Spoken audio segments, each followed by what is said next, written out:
Bien, hermanos, vamos entonces a continuar según el Señor nos ha ido llevando y en obediencia a ese ser conducidos por el Espíritu y por su palabra y recibiendo de Él poco a poco lo que nuestro espíritu necesita recibir para ser nutrido, para ser empoderado por medio de esa unción.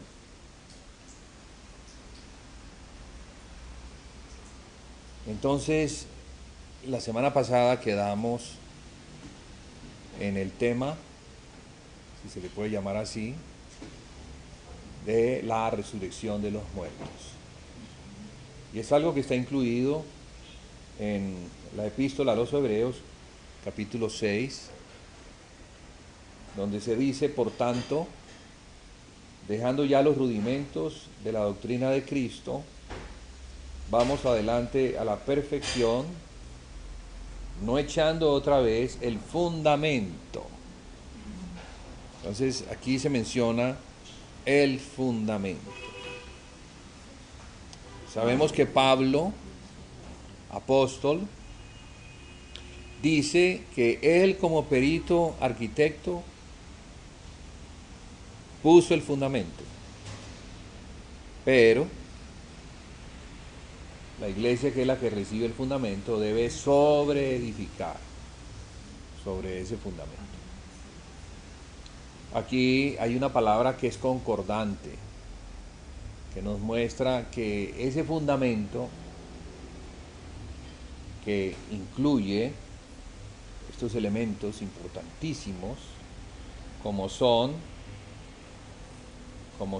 el arrepentimiento de obras muertas.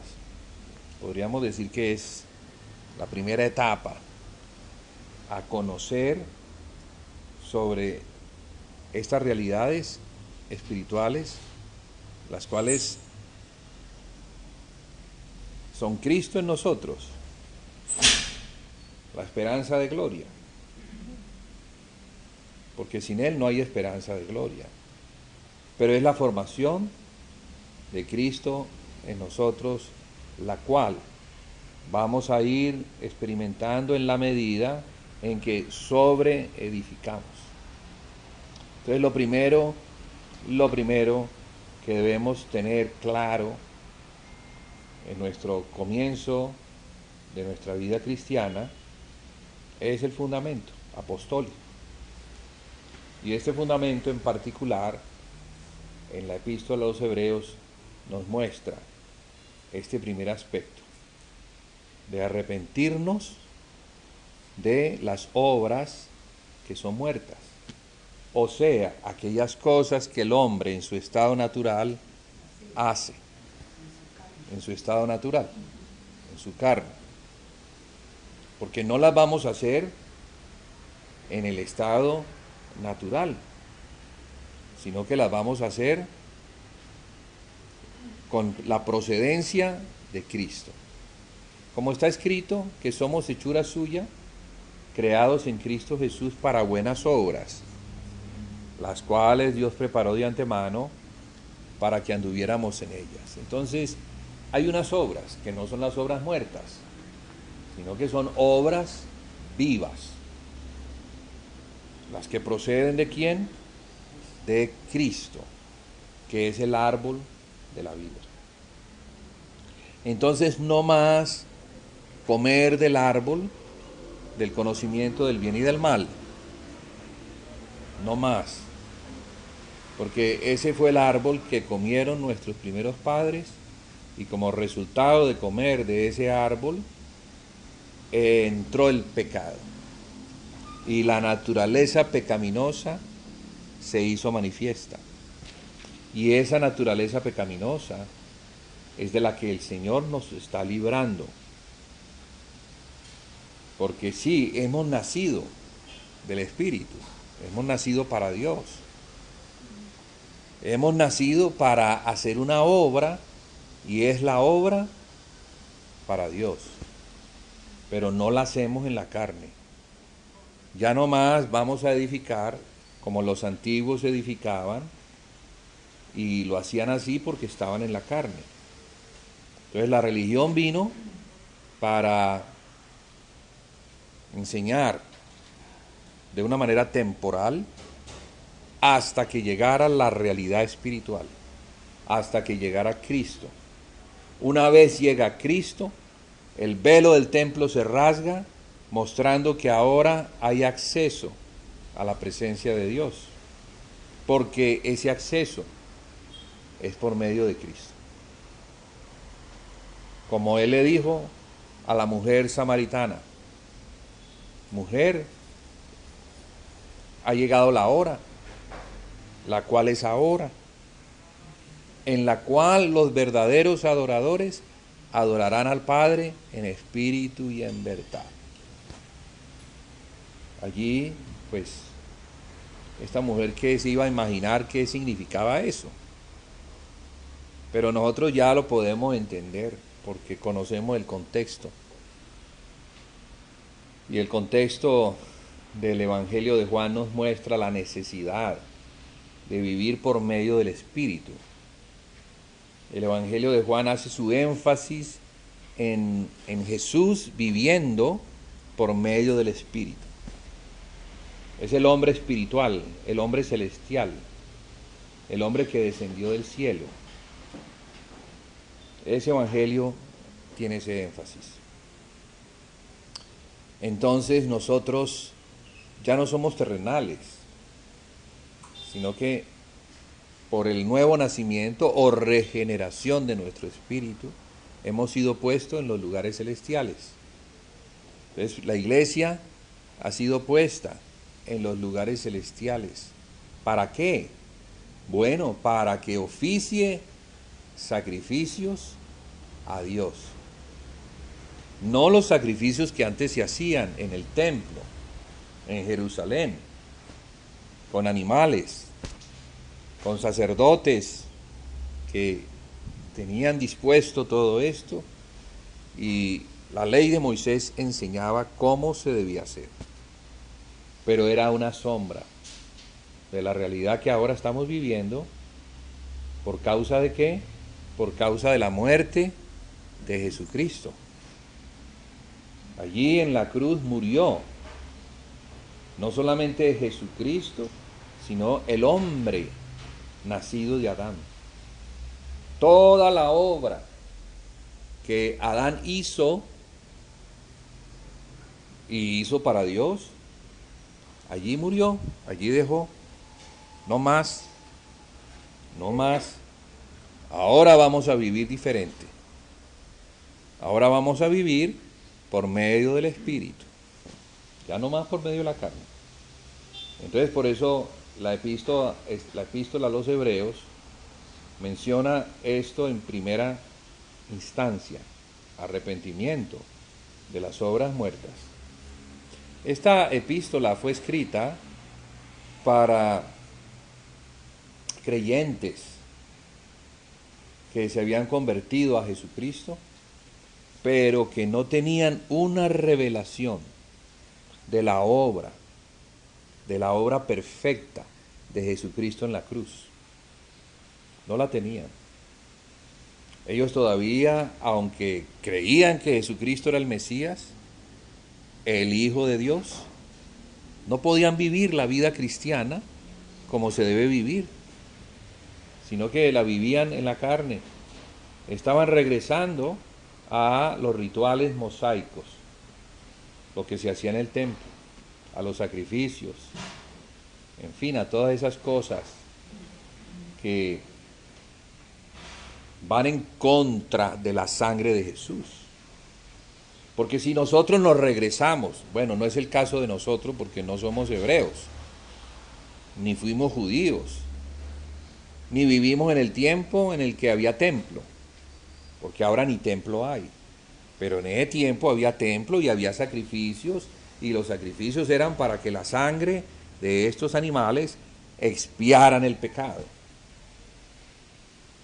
Ahora, si la sangre de Jesús hizo su trabajo y lo hizo perfecto, como el Cordero de Dios que quita el pecado del mundo. No podían estos regresar a los sacrificios, porque entonces era como pisotear la sangre de Jesús, haciéndola inmunda, diciendo: esa sangre no sirve. ¿Qué es la carne?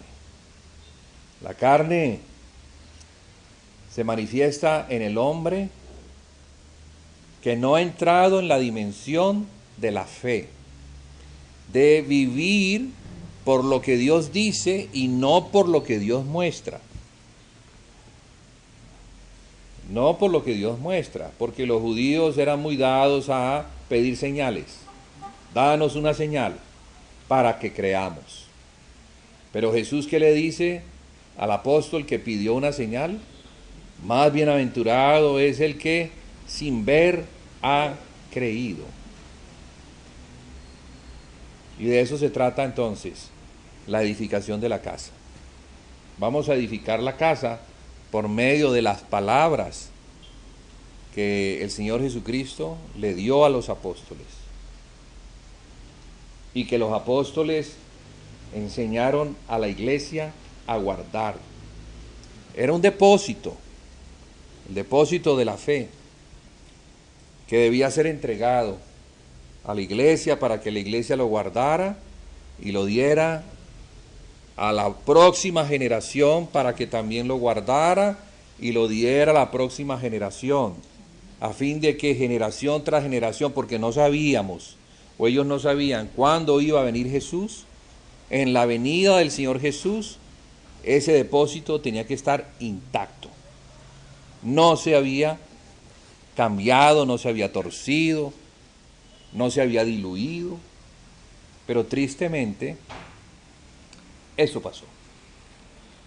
Pasó que, si mire, esta carta fue escrita en el tiempo de Pablo y ya los hebreos estaban regresando a las antiguas prácticas, lo cual nos muestra que la fe había sido abandonada. Este mismo libro es el que habla en el capítulo 11 de la fe, y en el capítulo 12 de poner los ojos en Jesús, porque es el autor y el consumador de nuestra fe. Quiere decir que es el que inicia nuestra fe y también nos lleva a la plenitud de ella, al final de la fe. ¿Cuál es el final de la fe? Cuando hayamos alcanzado la estatura del varón perfecto, cuando estemos en la plenitud de Cristo. Es un proceso, hermanos.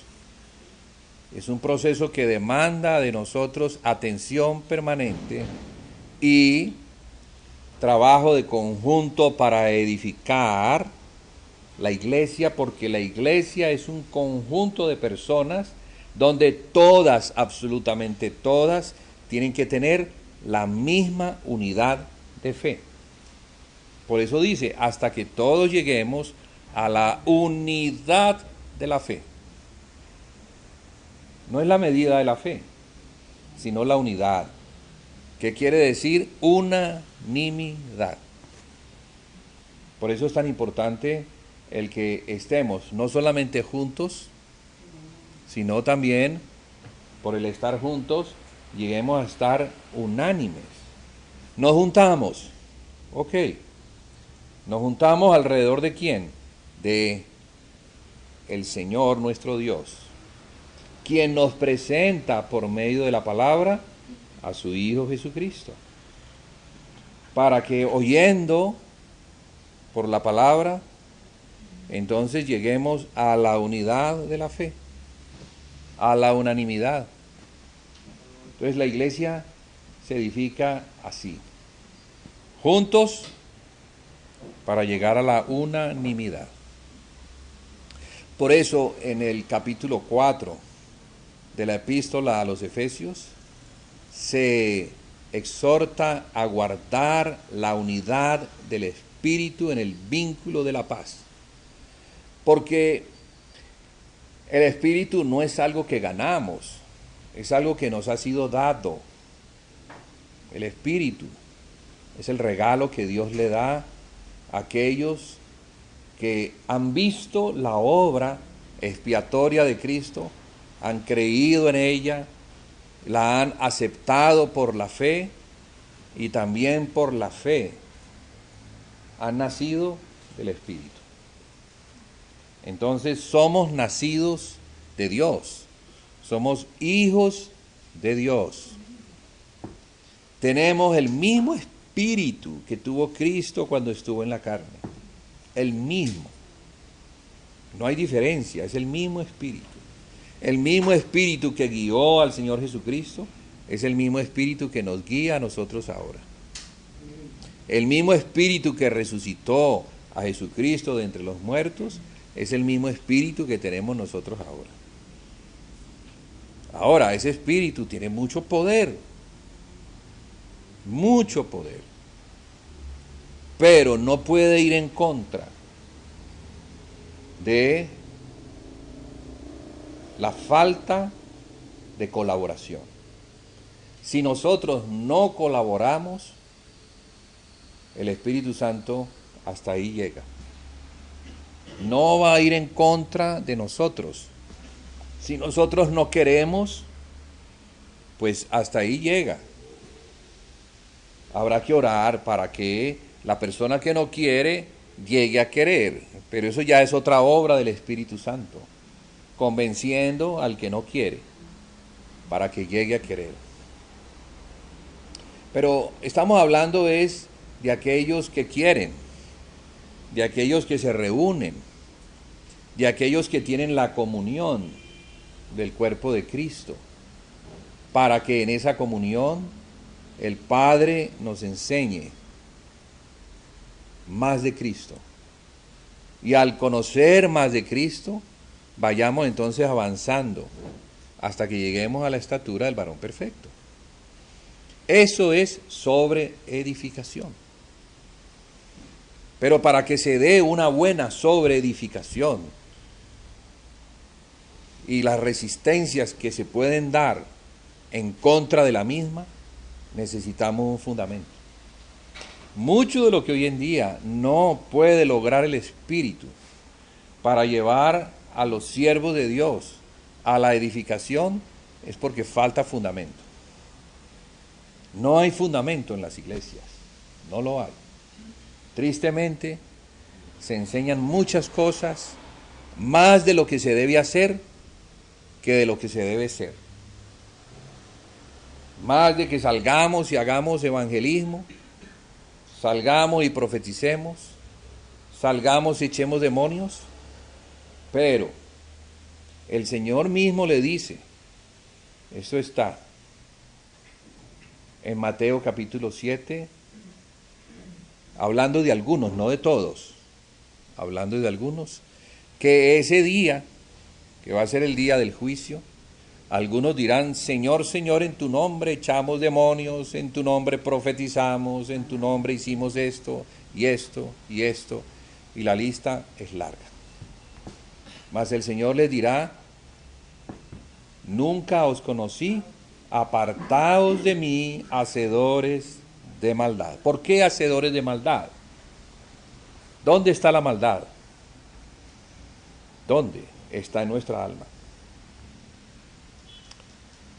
¿Hemos recibido dones? Sí, hemos recibido dones. Hemos recibido facultades de parte del Espíritu y son irrevocables. Pero primero está el ser y luego está el hacer. Primero es el que Cristo sea en nosotros y luego el que Cristo en nosotros pueda hacer la obra que Él quiere hacer, no la que nosotros queremos hacer.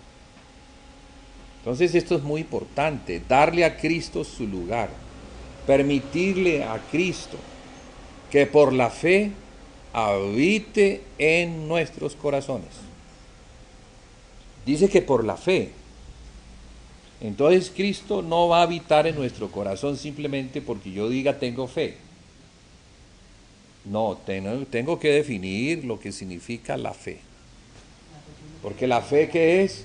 La fe es el conocimiento que me exige una práctica. Entonces la fe está combinada con conocimiento y acción. De modo que cuando Cristo va a habitar en mi corazón, es porque yo conozco algo de Cristo. Es porque he llegado a alguna medida de conocimiento. Y en esa medida voy creciendo hasta llegar a la estatura del varón perfecto. Entonces la iglesia va avanzando.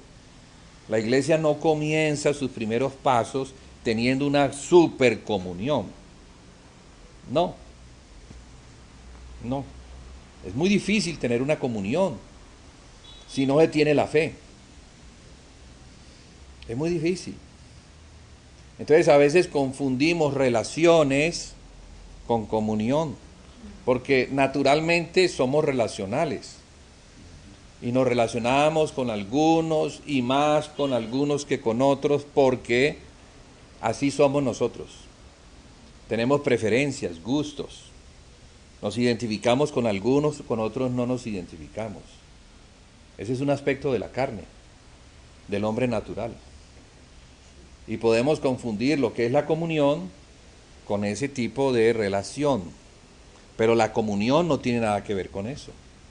La comunión tiene que ver es con el amor de Cristo en nuestro corazón, el cual se dio a sí mismo por todos para que todos nosotros también, de la misma manera, nos podamos dar por todos.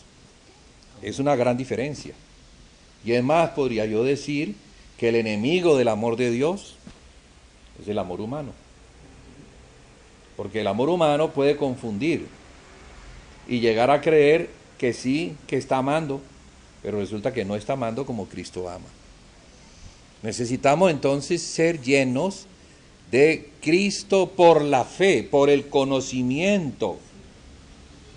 Me decía la mamá de Alejandro la semana pasada, hablando de que todo se termina en el amor. Pero yo sé que ella me estaba hablando de ese amor que estoy diciendo, del amor humano. Yo pues no iba a explicarle esto en poco tiempo, porque no es sencillo. Pero la dejé así. Porque a veces confundimos y creemos que porque tenemos una atracción hacia ciertas personas, o hacia hacer ciertas cosas, o hacia dar donativos, etcétera, etcétera, estamos manifestando el amor de Dios, pero no es el amor de Dios. Porque el amor de Dios es tan diferente, tan diferente. Y ese amor de Dios es el que se tiene que edificar, pero para poder poner ese depósito tenemos que vaciar el vaso. Imagínense en un vaso lleno de nosotros. No cabe lo de Dios. Entonces está tan lleno de nosotros que lo de Dios no cabe. Para que lo de Dios quepa, hay que quitarlo de nosotros para que lo de Dios entre.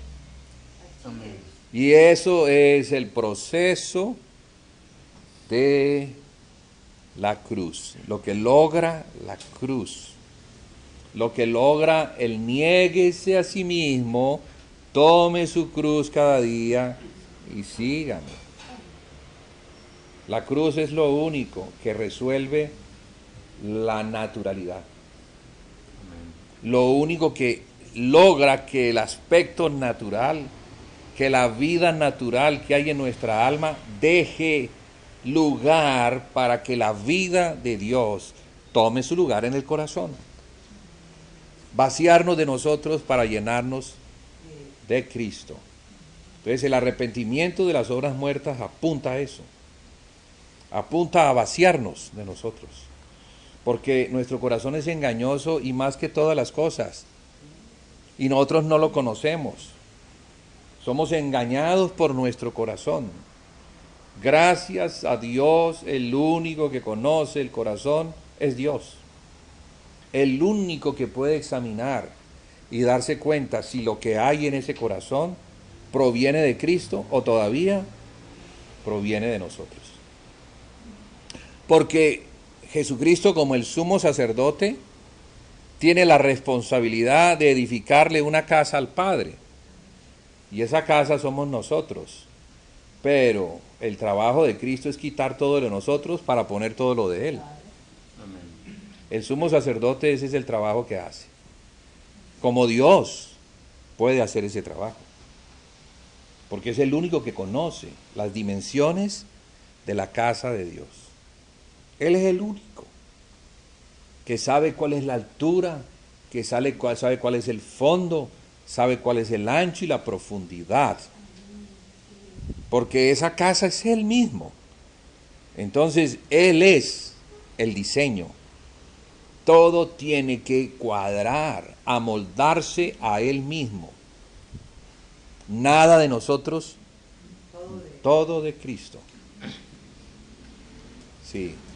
Por eso la doctrina apostólica comienza perfecto. Este arrepentimiento de obras muertas es lo que Pablo llama, porque no me he propuesto enseñar otra cosa que a Cristo y a este crucificado.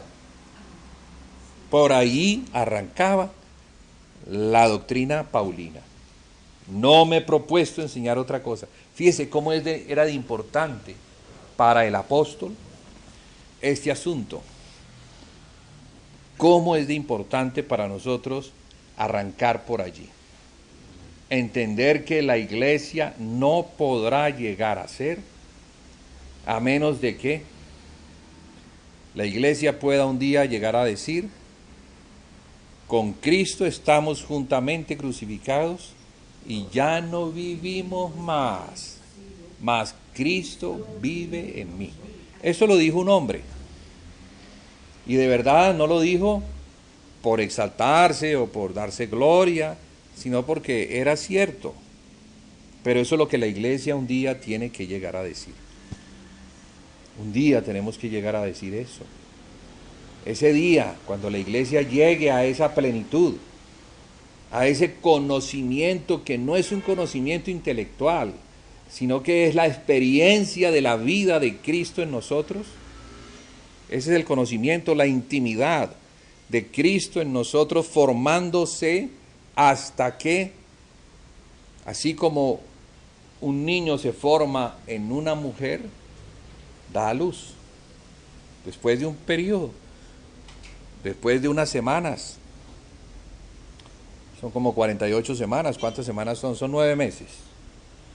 Bueno, 9 meses más o menos. Pero el niño no va a nacer antes, ni va a nacer después, aunque hay unos días así. Pero lo normal es que la formación del niño en el vientre de la mujer tiene un tiempo. Asimismo, hay un tiempo para la formación de Cristo en nosotros.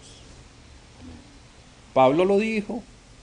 Pablo dijo: hijitos, por quienes todavía sufro dolores de parto hasta que Cristo sea formado en vosotros.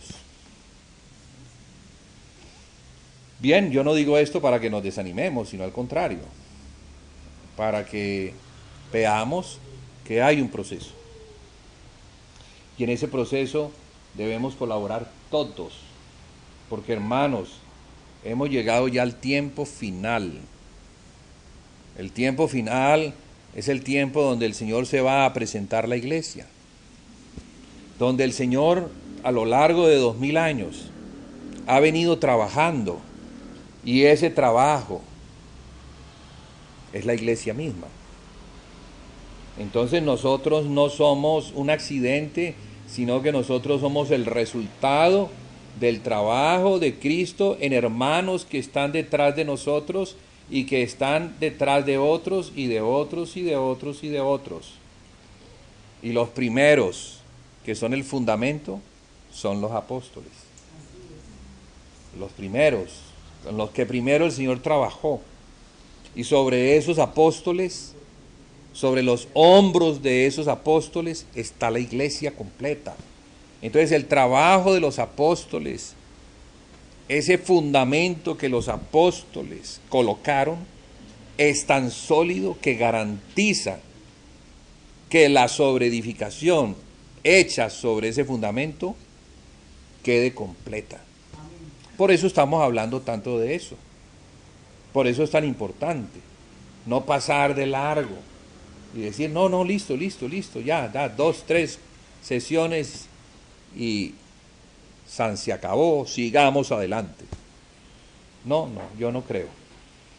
Yo lo que veo es que el trabajo de los apóstoles llevaba tiempo. Fíjese que el Señor le dice a los ancianos de la iglesia de Éfeso, les dice que durante 3 años largos Él ha estado enseñando por las casas y en los lugares públicos todo el consejo de Dios. O sea que es un trabajo que no era de días, sino que era un trabajo de años, hasta establecer todo el consejo de Dios y que está relacionado con el aspecto apostólico de poner un fundamento. Entonces el trabajo del obrero de Dios era poner a la iglesia sobre algo tan firme que garantizara el éxito de la iglesia misma. Entonces un obrero tenía que hacer ese trabajo. El trabajo del apóstol era ese. No era llevar a la iglesia hasta el tope. No, ellos ponían el fundamento y luego se iban. Regresaban luego a revisar cómo es que estaban edificando sobre el fundamento, sí.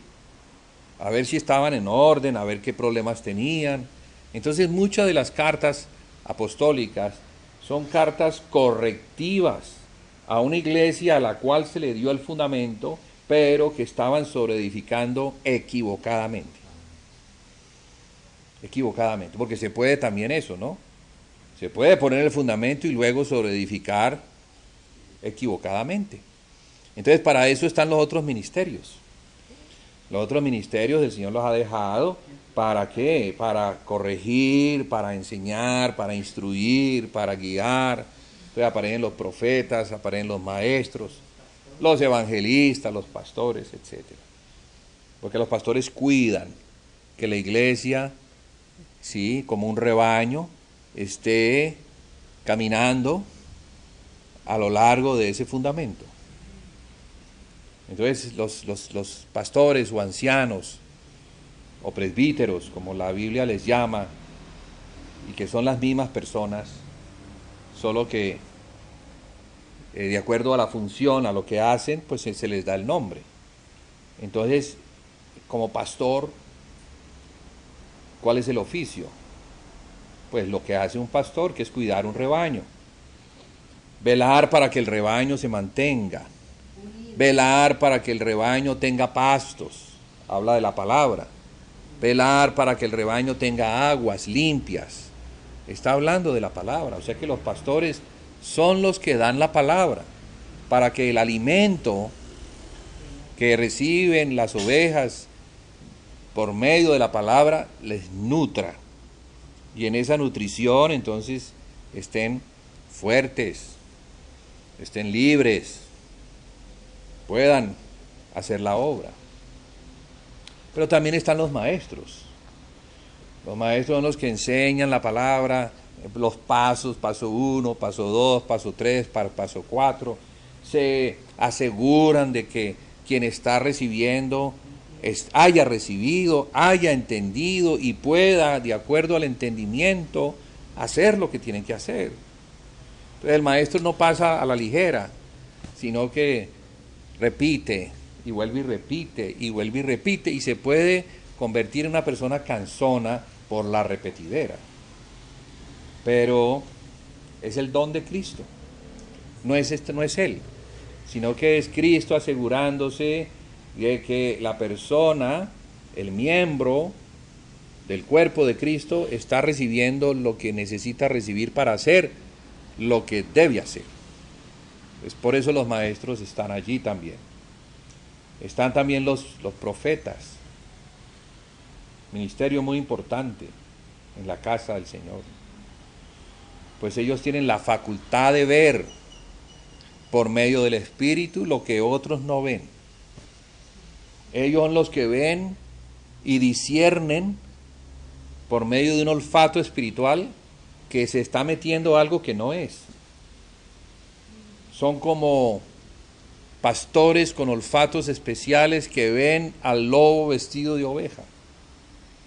Se metió un falso y está dentro de, y nadie se da cuenta, porque habla bien, tiene una expresión piadosa, se le ve como un hermano precioso, y resulta que está vestido de oveja, pero es un lobo, que está esperando el momento de dar el zarpazo. Nadie lo discierne, pero el profeta sí lo discierne. El profeta tiene el olfato para darse cuenta que lo que hay allí es un falso. Ahora, lo puede distinguir por oírlo, o el Señor se lo puede mostrar por medio de un sueño, una visión, etcétera. Entonces ve la cosa, que está turbia, que no está buena. Pedro, Ananías, Zafira, ¿recuerdan ustedes Ananías y Zafira? Amén. El Espíritu, ¿qué fue lo que les mostró?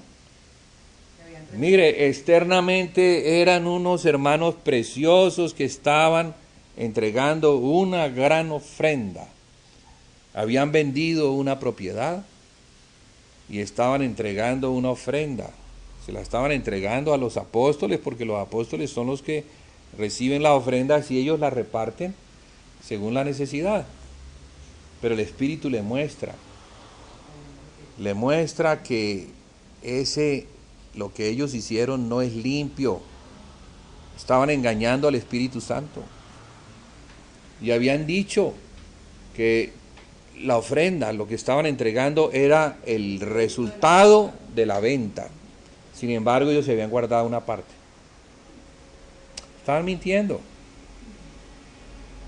Qué tremendo, ¿no? Ser descubierto de esa forma.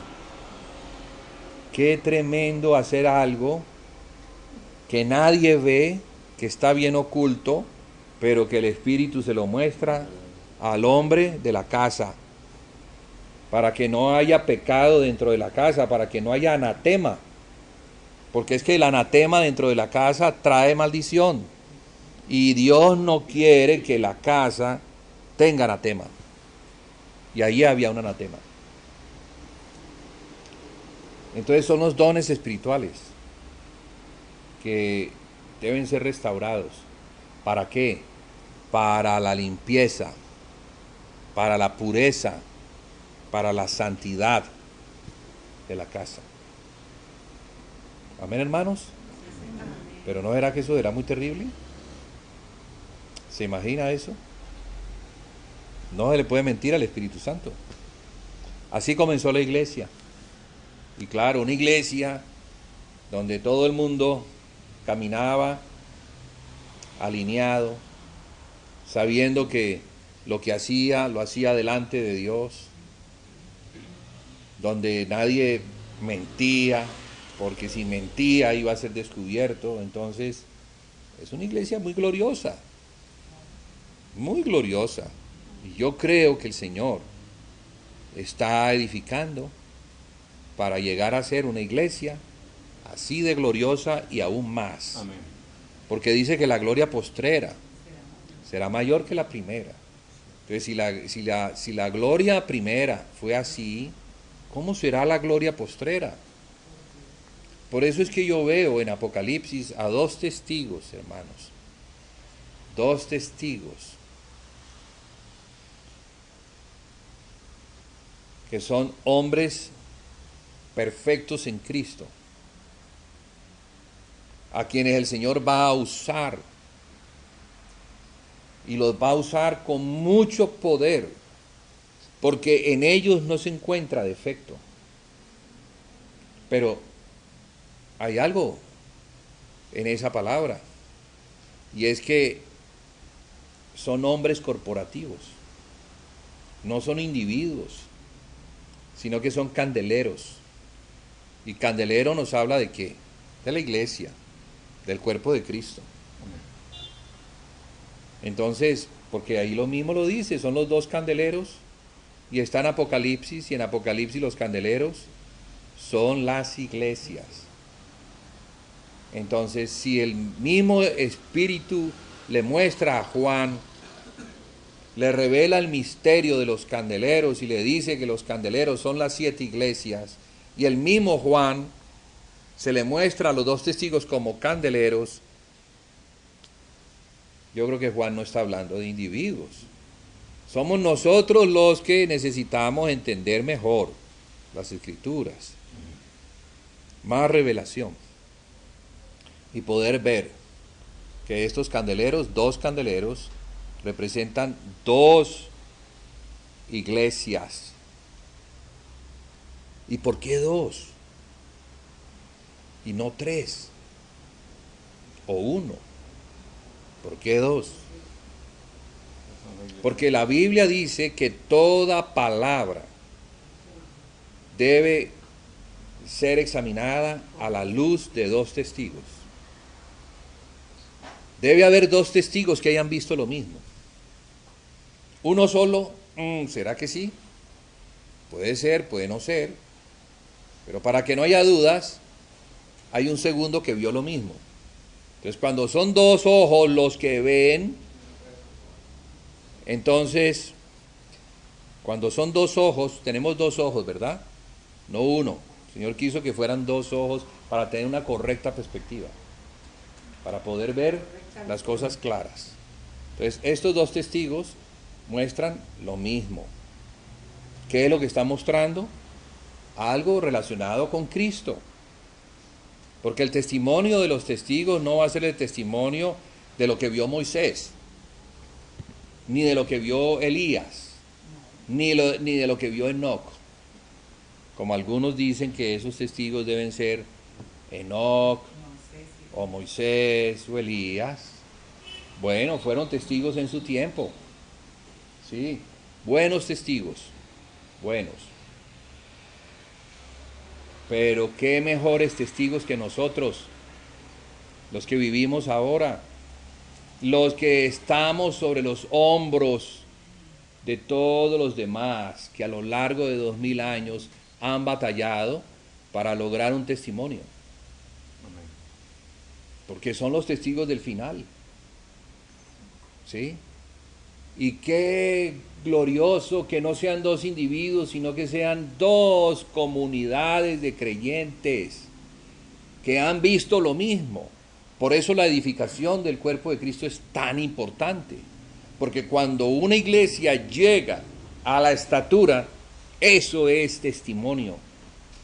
Ese es el testimonio.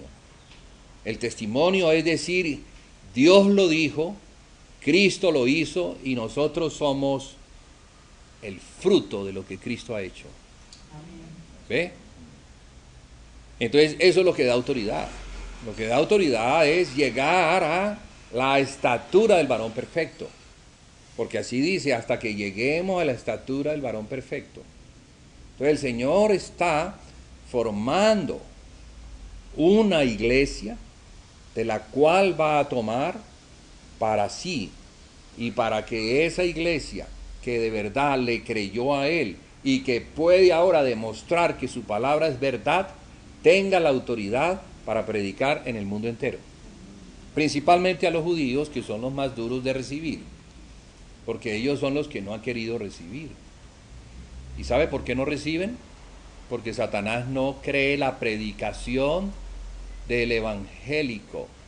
Satanás dice, no, estás hablando con verdad. No estás hablando con verdad. Hermanos, hay una palabra, sí, que viene ahora a mí. Y dice, si dices que tienes comunión con Dios, pero estás en tinieblas, mientes y no practicas la verdad. Pero si estás en luz, como Dios es luz, tenemos comunión los unos con los otros y la sangre de Jesucristo nos limpia de todo pecado y nos libra de toda maldad. Fíjese, hermano, que el testimonio es la comunión. El resultado final, que sin necesidad de que nosotros tengamos que llegar a un sitio y decir nosotros somos los hermanos de la comunión, no hay necesidad de decir eso. Satanás es el que sabe. Satanás es el que sabe porque él es el que se ha opuesto desde el principio a que exista comunión. Él es el enemigo de la iglesia, él es el enemigo de la casa, él es el enemigo de la comunión. Y él es el que acusa a los hermanos cuando los hermanos están en división. Por eso Satanás será derrotado y lo va a hacer el día que Satanás no pueda decir que no estamos en comunión. Cuando de verdad la comunión sea una comunión en verdad. Cuando estemos en luz. Y cuando esa luz sea la luz del mundo. Y cuando esa luz, que es la unidad, le permita al mundo saber que Cristo sí fue enviado. Y que Cristo fue enviado para hacer lo que se propuso hacer. Una iglesia para Dios. Entonces, el testimonio de estos dos testigos es muy importante y nos muestra o nos da una visión, porque esa visión es la visión para la casa, es la visión para que la iglesia pueda ser tomada por digna, pueda ser llamada a la obra, a esa obra en particular. Ya no es un asunto de llamar a un apóstol, de llamar a un profeta, ya es un asunto de llamar a una iglesia en particular. ¿De dónde la va a tomar el Señor? No sabemos.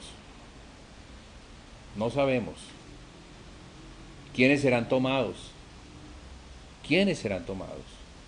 Pero serán tomados aquellos que tengan la medida. Se habla de la iglesia de Filadelfia entre las 7 iglesias gentiles. Una iglesia que tiene la medida. Una iglesia a la cual el Señor le dice, he abierto una puerta que nadie puede cerrar. ¿Por qué? Porque has guardado mi palabra y no has negado mi nombre. Fíjese que una de las cosas que pueden estar sucediendo, hablando de la enseñanza a los judíos, es el temor a hablar de Cristo.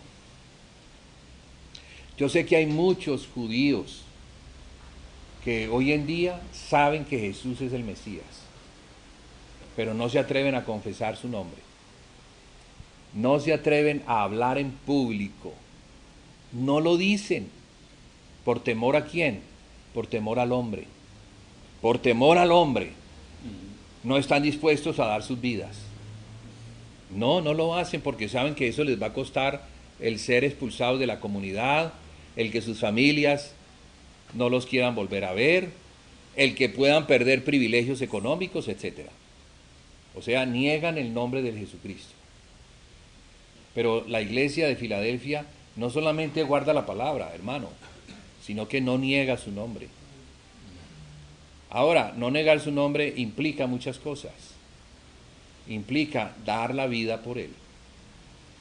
Si nosotros estamos edificando la iglesia y estamos hablando de la iglesia de la localidad de Cali, ustedes saben, hermanos, que hay luchas contra la iglesia, que hay opositores dentro de los mismos cristianos. Dentro de los mismos cristianos, no son la gente de afuera. La gente de afuera ni sabe que existimos, ni les interesa, ni les importa. Pero entre nosotros que nos conocemos, sí hay una lucha. Y esa lucha se opone a la edificación de la única iglesia de Cristo en una determinada localidad. Esa es una batalla que hay que dar y tiene que ver con no negar el nombre de Jesucristo. Porque, hermano, ¿sabe usted por qué usted no da la batalla? Porque la carne le dice que puede perder a ese hermano. La carne te dice, si yo digo esto, entonces no me van a volver a invitar. Me van a cortar, me van a sacar del llavero. ¿Sí? Eso sucede. Yo se los digo, hermanos. Sí, no quisiera hablar mucho de eso porque esto queda grabado. Entonces ya no es un documento entre nosotros solamente, sino que al quedar grabado también se expone para que otros, si lo van a oír, pues lo van a oír y más se les va a mortificar el oír estas cosas. Pero, ok, ¿de qué se trata? ¿Se trata de agradar a Dios o se trata de agradar al hombre? Agradar a Dios. Tenemos que agradar a Dios. Y el agrado de Dios es que nos dejemos edificar por Jesucristo. Así nos vaya a costar todo. Entonces, ese negar el nombre también implica entre nosotros el escondernos, el no estar dispuestos a decir las cosas como se tienen que decir, a tener que señalar el pecado de la división, a tener que decirle al hermano, hermano, estás en división. Eso que tú crees que es unidad, no es unidad, es división. Fomentas la división. Y yo te lo digo una vez, y dos veces, y tres veces, y si sigues sin oír, yo voy a tener que cortar la junta contigo, porque el Señor no me permite tener junta con los divisivos. Así es. Eso me dice, con los divisivos ni aún comáis. Ahora, es tan serio para el Señor el asunto de la unidad que prohíbe la junta con los divisivos, porque los divisivos existen desde el tiempo antiguo, desde el tiempo en que Satanás dividió. Sí, es toda una conspiración que es contra Cristo, es contra la casa, es contra el reino, es contra la autoridad del Señor. Entonces en eso nosotros, hermanos, en la medida en que la revelación nos llega con celo, nos llega como una espada de dos filos, nos llega para batallar a favor del Señor y en contra de lo que se opone a la edificación de la casa del Señor. Tan es así que esto, ¿qué es lo que nos muestra? Que solamente estos testigos son los que van a ser escogidos. No todos los cristianos van a ser escogidos para este trabajo. No, ellos dieron la talla.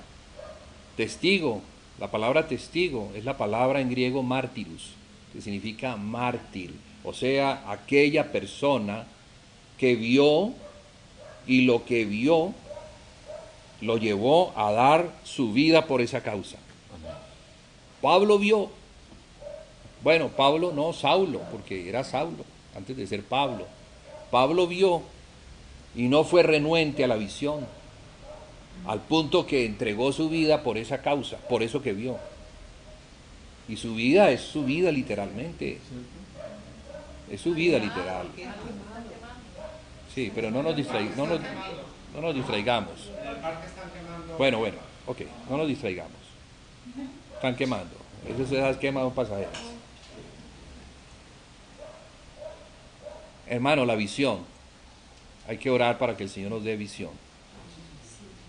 Pero, hermano, ¿sabe qué? Si el Señor nos abre los ojos, ay, ay, ay. ¿Qué va a hacer usted cuando vio? ¿Qué va a hacer? ¿Va a echar para atrás porque le da miedo lo que vio? ¿O va a seguir adelante sabiendo que lo que vio lo va a llevar a una muerte segura? Porque esos son los testigos. ¿No ve que los testigos a los 1260 días la bestia que sube del abismo les quitará la vida? O sea que ellos van a morir. Y ellos saben que van a morir. Ellos saben que su predicación les va a costar su vida. Su vida. ¿Y por qué estoy hablando de esto? Porque estamos hablando de resurrección.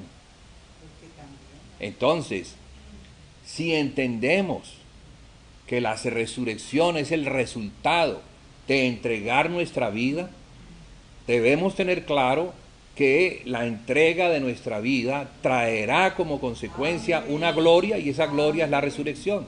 Amén. O sea que el Señor Jesucristo entregó su vida, pero sabiendo que tenía una gloria por delante. Él había dicho que a los 3 días habría de resucitar. ¿Usted cree, hermano, que Él entrega su vida sin saber que va a resucitar? Yo creo que es muy difícil que alguien entregue su vida sin tener seguro que va a resucitar. No, nosotros tenemos seguro que vamos a resucitar. Sí, pero la resurrección de los testigos, de estos testigos que son escogidos por el Señor, es una resurrección muy importante, porque es a los 3 días y medio de haber muerto. Muchos han muerto. Pablo murió hace 2000 años, no ha resucitado aún. Pedro, Juan, María, muchos han muerto y aún no han resucitado. Y eran los héroes de la fe. Ahora, estos testigos, estamos hablando de una mayor gloria. Amén. Estamos hablando de un mayor entendimiento y de una práctica perfecta conforme al entendimiento, lo cual traerá la gloria de Cristo, porque eso es lo que va a traer al Señor de vuelta. Esa muerte de ellos, ese sacrificio de ellos, va a traer al Señor Jesucristo de vuelta, porque la resurrección no se da hasta que el Señor Jesucristo venga, no se da, y la resurrección no se da hasta que la conversión de Israel como pueblo se haya dado. Entonces ahí tenemos varios elementos que tienen que alinearse y se tienen que cumplir. El que el Señor levante a 2 iglesias, 2 testigos corporativos, 2 candeleros, y cuando nos preguntamos, ¿y qué iglesias van a ser? La respuesta está ahí mismo. Dice que son los 2 olivos. Y Romano nos dice que hay 2 olivos. El olivo natural y el olivo silvestre. Siendo el olivo natural Israel y el olivo silvestre el gentil. Entonces allí tenemos a los 2 pueblos, a gentiles y a judíos, juntos. Es la culminación de la obra de edificación del Señor Jesucristo, que ha llevado a judíos y a gentiles a una unidad perfecta en Él. Porque esa unidad no se dio en el tiempo de los apóstoles. En el tiempo de los apóstoles estamos leyendo el libro, esta carta a los hebreos, y leímos la carta también a los gálatas. Vemos cómo se estaba dando una caída de la fe en las iglesias de Galacia, que son las iglesias gentiles, y una caída de la fe en las iglesias hebreas, que son los judíos. O sea que ellos no pudieron ver, los apóstoles no pudieron ver la gloria de la iglesia siendo edificada sobre el fundamento que ellos han puesto. Pero ese fundamento está aquí. Y está para que lo oigamos y lo pongamos en práctica, hermanos. Porque tal vez el Señor nos está llamando a nosotros. Tal vez nos está llamando a nosotros. ¿Cómo llama al Señor? ¿Usted cree que llama porque sí? Porque, a este me gustó, entonces le voy a mandar un ángel para que a ese que me gustó, yo lo voy a llamar. Lo llama por medio de la revelación de su palabra, la cual, siendo depositada en nuestro corazón, ella es la que produce en nosotros ese querer, ser mártires. Ese querer, porque es que querer ser mártir no es un asunto de todo el mundo. ¿No dice que descenderá el Espíritu Santo y recibiréis poder y me seréis testigos? Esa fue la forma como se inició en el tiempo de Pentecostés. Claro, el Espíritu Santo descendió y recibieron poder. ¿Y qué produjo el poder? Que Pedro, que 50 días atrás estaba negando al Señor, ahora está predicándole a toda una multitud. 50 días atrás negaba al Señor. Lo negaba. Y el Señor Jesús sabía que lo iba a negar. ¿Por qué? Porque le hacía falta algo. Le hacía falta, primero, nacer del Espíritu. Y lo segundo, recibir poder. Entonces, lo primero que nosotros recibimos, hermanos, es el nacimiento de nuestro espíritu, la regeneración. Pero la regeneración no es suficiente. Necesitamos el poder. Necesitamos el poder, claro, el poder para ser testigos. Ahora, ese poder no es un poder que desciende y te hace. Ahí, eso fue, pero fue después de 10 días que ellos estuvieron oyendo, orando, ayunando, siendo llenos de el Espíritu, porque estaban llenos del Espíritu, por lo que oían, por los testimonios de los apóstoles. Pero ahora necesitaban que ese depósito, que es el aceite, se encendiera por la llegada del Espíritu Santo. Entonces, hermano, el Espíritu Santo desciende donde hay depósito. Y donde hay depósito es porque está la palabra. Y donde está la palabra, el Espíritu Santo desciende. Ya no como paloma, descendió como paloma cuando Jesús ascendió. Claro, para que se viera que era el Espíritu Santo el que había descendido. Pero igual, ese día, el Señor Jesucristo recibió el poder. El día que Él ascendió de las aguas, ese día el Espíritu Santo descendió y lo capacitó. Le dio el poder de ser el testigo fiel que iba a terminar después de 3 años y medio en la cruz. 3 años y medio fue el ministerio del Señor Jesús desde el momento en que se bautizó. 1260 días es el ministerio de los 2 testigos. ¿Es equivalente a cuánto? A 3 años y medio. Entonces, de la misma manera que el Señor Jesús estuvo haciendo la obra durante 3 años y medio, predicando sobre el Evangelio del Reino, echando fuera demonios, profetizando, haciendo una obra, escogiendo discípulos, trayéndolos para capacitarlos. Asimismo los testigos harán en su tiempo, acompañados de todo el poder, de todo el poder. Entonces, yo no digo estas cosas como para que digamos, ¡ay, qué bonito! ¡Qué chévere será ver eso!, ¿no? ¿Será que lo vamos a ver desde la televisión? Con seguridad que sí, porque el internet nos permite ver todas esas cosas. Hermano, ¿sabe qué? Si nosotros estamos sentados aquí viendo eso, es para sentir vergüenza. Porque nos dejaron a nosotros y se llevaron fue a otros. Ajá. Eso es para sentir vergüenza. Señor, Señor, henos aquí. Señor, ¿a quién enviaré? Dice el Señor. ¿A quién enviaré? Porque el Señor está buscando un testigo. Ahora una compañía de testigos a los cuales Él pueda enviar. Profetas a los cuales Él pueda enviar. A un lugar donde no los van a recibir bien, porque los profetas no eran recibidos bien.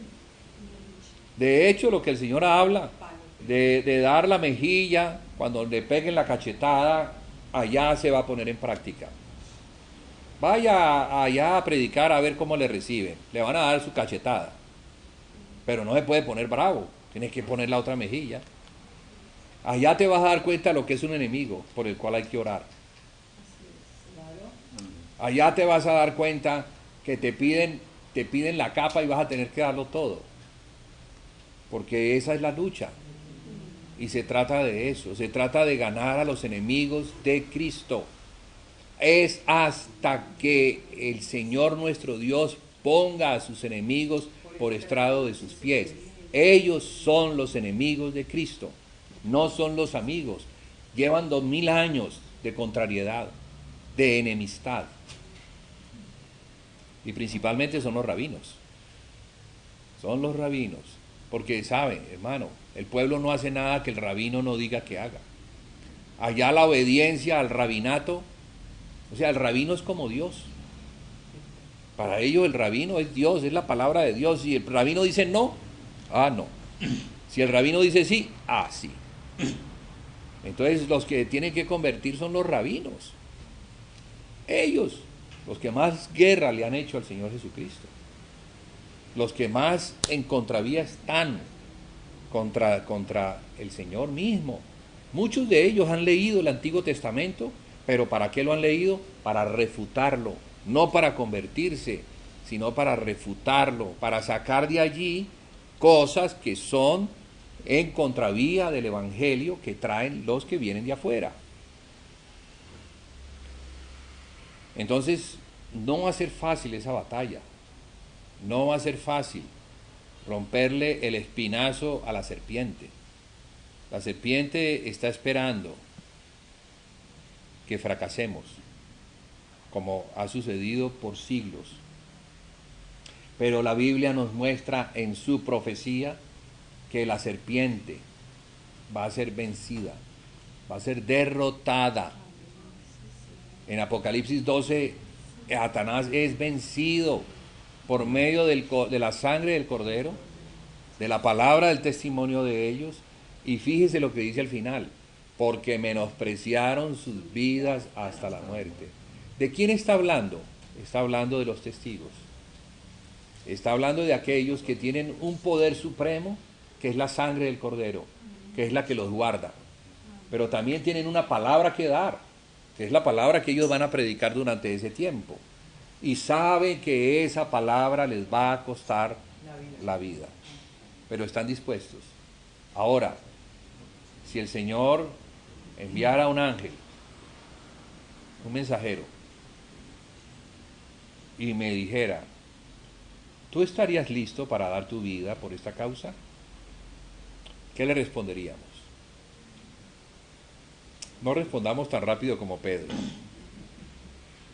Pedro, ¿qué dijo? Señor, claro que sí, daré mi alma por ti. Fíjate, mira la espada que tengo. Y sacó la espada y ya le iba a cortar la cabeza a Marcos, que vino. Le cortó la oreja, pero era porque iba detrás de la cabeza. Iba por la cabeza. Pero este movió la cabeza y le cortó fue la oreja. No, hermano, no es así. De verdad, el Señor tiene que convencernos de tal forma, tiene que ver nuestro convencimiento, que en nuestro corazón estemos dispuestos a dar esa vida. Creo que por allí parte todo. De allí parte todo, parte lo que el Señor va a pesar en nuestro corazón, si de verdad estamos dispuestos a dar la vida por esa causa. Pero hermano, ¿sabe qué? Antes de dar la vida por esa causa, hay que dar la vida por la causa de la iglesia local. Amén. Si no hemos dado la vida por la causa de la iglesia local, no tenemos nada que hacer, porque es que la iglesia local es Jerusalén, es nuestra Jerusalén. Sí, es el sitio donde vivimos, es nuestra Jerusalén. Pero luego el Señor dice: bueno, después de Jerusalén, ¿te vas para dónde? Te vas para Judea. Luego te vas para Samaria. Y luego hasta los confines del mundo. Y para nosotros los confines del mundo es el Medio Oriente. Pero primero aquí, la iglesia local. Ese es nuestro trabajo, hermanos, ahora. Y el tener claro el fundamento es definitivo. Así es definitivo. Porque estamos entrando en la etapa de la resurrección de los muertos. Y la resurrección de los muertos nos muestra que no está al principio. Al principio está el arrepentimiento de horas muertas. Luego la doctrina de bautismo, porque por ahí entramos a ser parte de la casa. Y luego la fe en Dios, Luego la doctrina de bautismos. Luego la imposición de las manos, que nos muestra todo lo que tiene que ver con los ministerios, con la obra que se hace en la iglesia, que tiene que ver con el perfeccionamiento. Y luego sí, ahí viene la resurrección de los muertos. Entonces, para que lleguemos a la resurrección de los muertos, hay algo, hermanos, que yo considero que es necesario tener claro. Y de eso vamos a estar hablando un poquito la semana entrante y que tiene que ver con lo que el Señor le habla a las 7 iglesias de Apocalipsis, porque es el mensaje a la iglesia que está siendo preparada para su venida. Allí vemos que 7 de esas 7, solo 2 iglesias podrían calificar: la iglesia de Esmirna y la iglesia de Filadelfia. Las otras iglesias han sido descalificadas por el Señor. Entonces es bueno que entendamos los procesos de maduración, pero también los procesos que la iglesia ha vivido de degradación. Hablar un poquito de eso nos puede ayudar a entender lo que es la iglesia, el estado de la iglesia hoy en día a nivel universal, el estado de la iglesia a nivel local. Y estas cartas nos enseñan mucho sobre esos aspectos. Entonces vamos a dejar aquí. Yo sé que hay como un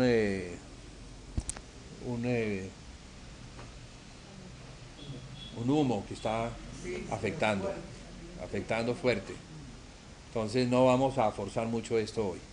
La semana entrante, hermanos, con la ayuda del Señor, con su poder, también con la colaboración nuestra, mantener nuestra atención en estas cosas que es necesario, porque es para nosotros y es para todos. No solamente para cada uno en lo individual, sino para el conjunto de la iglesia local, la iglesia de Cali. Recuérdenme entonces, la semana entrante, hermanos, vamos a entrar a ese aspecto que tiene que ver con la iglesia. Porque mire, entre la imposición de manos que nos habla de la iglesia y la resurrección de los muertos, hay un periodo. Y ese periodo es histórico y también profético. No solamente lo que sucedió, sino lo que está sucediendo, pero también lo que va a suceder. Recordemos, hermanos, que estamos parados sobre los hombros de hermanos que dieron sus vidas por la palabra, hermanos que fueron matados porque guardaron la palabra, porque no negaron el nombre del Señor, fueron mártires. Vamos a hablar un poquito de esos mártires y de cómo nosotros también, en el tiempo que nos toca, el que nos corresponde, también hemos sido llamados al martirio, porque hay una causa y esa causa excede nuestra capacidad natural, pero con la capacidad que Dios da, nosotros la podemos cumplir. Amén. Bien, Padre, te damos las gracias por tu palabra. Ayúdanos a aclarar nuestra visión, que podamos tener un cuadro completo de lo que nos quieres mostrar acerca del reino del Señor Jesucristo, de ese reino que se manifiesta hoy en día en tu iglesia, de esa autoridad que es la tuya dada a Cristo y Cristo a la iglesia, para que ella pueda traer también el reino de los cielos a la tierra donde ha sido colocada, a las comunidades donde ella está. Que tengamos esa obediencia y esa sujeción a la cabeza, a fin de que esa autoridad que es Cristo pueda operar por medio de su cuerpo, la iglesia, y que las naciones sean beneficiadas por todo eso. Esto te lo pedimos en el nombre de Jesús. Sigue hablándonos, Señor, sigue trayendo tu palabra, inquietándonos sobre estos aspectos, a fin de que sigamos madurando y creciendo en ese conocimiento que un día nos va a permitir, tal vez, ser llamados por ti a dar esa batalla final. En el nombre de Jesús te lo pedimos. Amén y amén.